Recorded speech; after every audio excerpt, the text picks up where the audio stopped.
Ang mabuting balita ng Panginoon, ayon kay San Juan.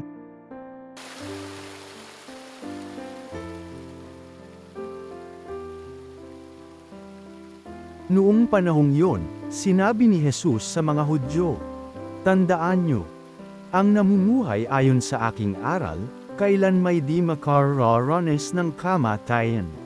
Sinabi ng mga Hudyo, "Ngayoy natitiyak naming inaalihan ka nga ng demonyo.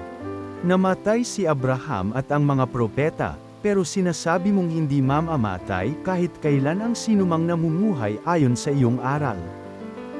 Dakila ka pa ba kaysa aming amang si Abraham? Siya'y namatay, gayon din ang mga propeta.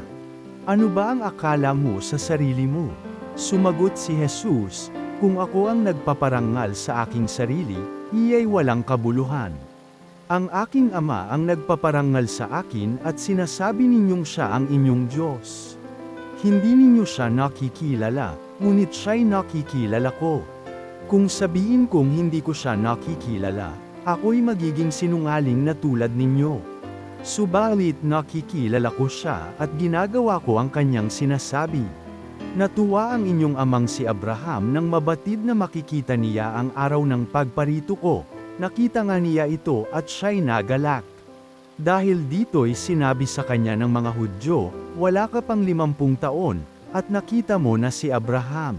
Sumagot si Jesus, "Sinasabi ko sa inyo, bago ipinanganak si Abraham, ako na."